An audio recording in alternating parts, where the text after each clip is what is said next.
The Black Death, the scourge that transformed Europe. Europe, 14th century.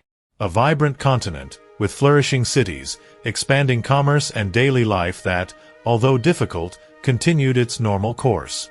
However, in 1347, everything would change.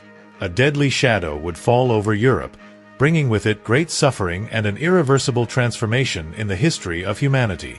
This is the story of the Black Death, a pandemic that deeply affected the population and marked the end of an era. The Black Death was not just a disease, but an event that profoundly altered the social, economic, and political structure of Europe. In this video, we will explore its origins, its devastating impact, and the profound consequences it had on the medieval world. It all began in the year 1347, when the first reports of a mysterious illness came from the shores of the Black Sea. The Genoese merchants were said to have brought with them more than just spices and cloth.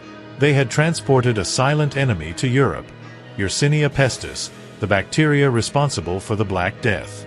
The plague, which probably originated in Central Asia, traveled along the Silk Road, carried by fleas that infested black rats. These rats, in turn, found refuge on merchant ships, spreading the disease to each port where they docked. In October 1347, the disease reached Sicily, and from there it spread rapidly throughout Europe, affecting millions of people. But how did a simple bacterial infection become such a devastating pandemic? Yersinia pestis is a highly virulent bacteria capable of causing 3 different forms of plague: bubonic plague, septicemic plague, and pneumonic plague. The most common at the time was the bubonic plague, which attacked the lymphatic system, causing painful swellings known as buboes. These buboes, which appeared in the armpits, groin, and neck, were alarming signs of a rapidly advancing disease. The symptoms of the plague were horrible. They began with high fever, thirst, cough with bleeding from different orifices, black or blue spots on the skin due to skin hemorrhages, gangrene at the tips of the limbs, and extreme pain. Then the buboes appeared, inflammations filled with pus and blood that ended up rupturing, oozing liquid with an unpleasant stench, for which it was called plague and black due to the spots on the extremities and buboes. Within days, the victim succumbed to a condition that was fatal in most cases. The speed and brutality with which the plague affected its victims caused widespread concern, a fear that spread as quickly as the disease itself. In just 4 years, between 1347 and 1351, the Black Death claimed the lives of approximately 25 million people, almost a third of the European population. Entire cities were desolated, and in some cases, entire towns were abandoned. The magnitude of the devastation is difficult to comprehend from our modern perspective. Not only were people dying in unimaginable numbers, but society itself seemed to crumble under the weight of the tragedy. The cemeteries could not cope. Mass burials became a common sight, and the deceased were often buried without rites or ceremonies. The fear of illness and death led to an alteration of the social order. Families disintegrated, neighbors distanced themselves from each other, and those who fell ill were abandoned to their fate. Nervousness took over the populations.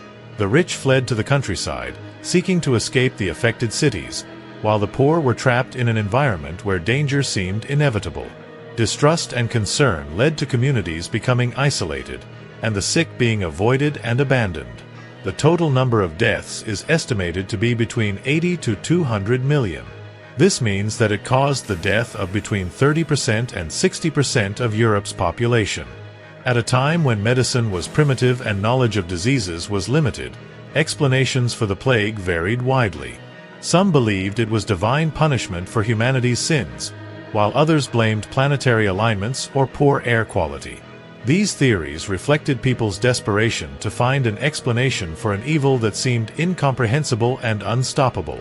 Doctors of the time, although limited in their knowledge, tried to combat the plague with various remedies, from bloodletting to aromatic herbs. However, contrary to what is sometimes believed, the iconic peaked mask suit, designed to protect against miasms, appeared much later, in the 17th century. This suit included a long, heavy tunic, gloves, boots, a wide-brimmed hat, and a mask with a long beak filled with aromatic herbs, such as lavender or mint, which were believed to filter polluted air. Additionally, doctors often carried a long cane to avoid direct contact with patients. During the 14th century, doctors' clothing was much simpler. They often wore long, heavy cloaks, hoping that these would provide some protection. Instead of the sophisticated beak mask, some doctors covered their nose and mouth with cloths or scarves soaked in vinegar or aromatic herbs, in a desperate attempt to protect themselves from the disease. These methods, although rudimentary, were the best that medicine at the time could offer.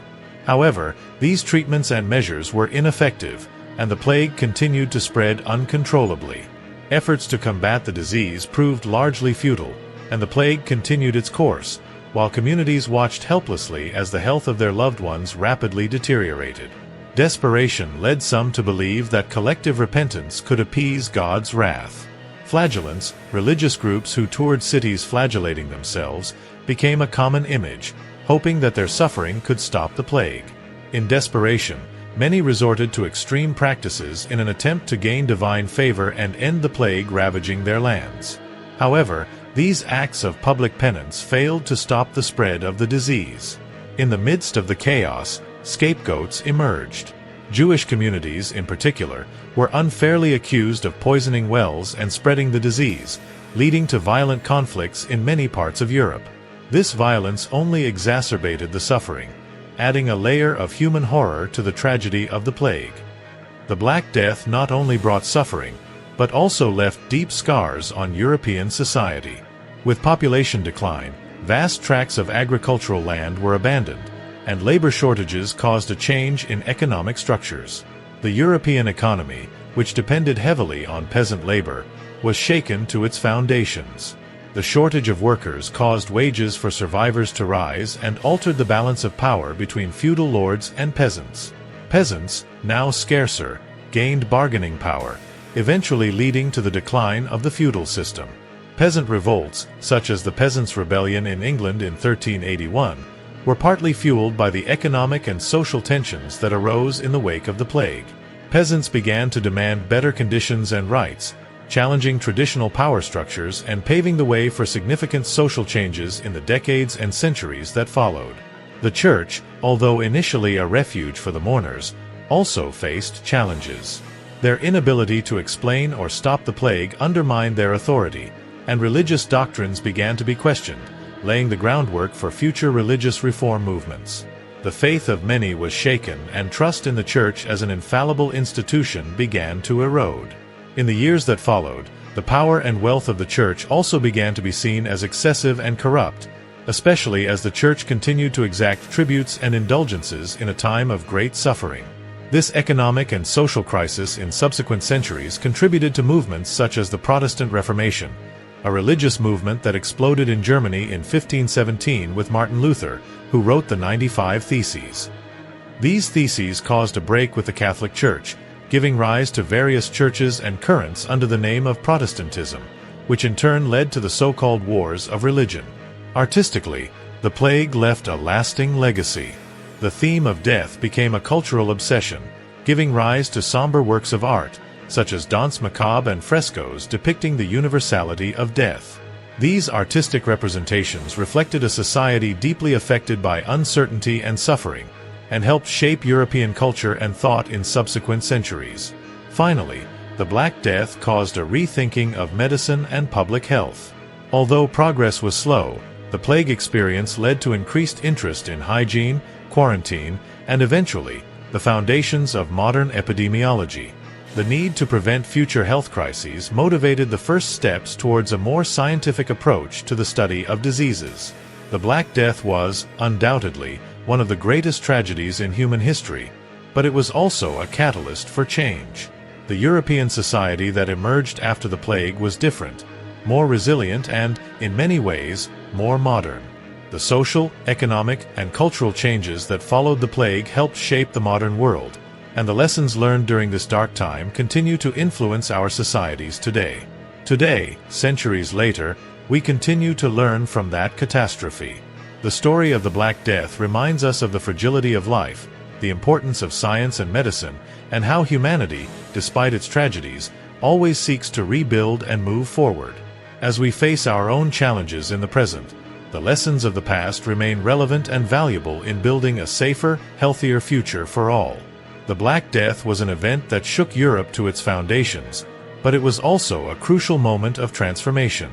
Through tragedy, new ideas, structures, and perspectives emerged that shaped the world we live in today.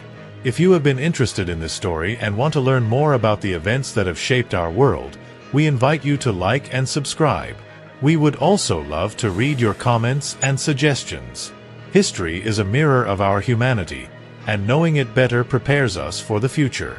Thanks for watching and see you next time.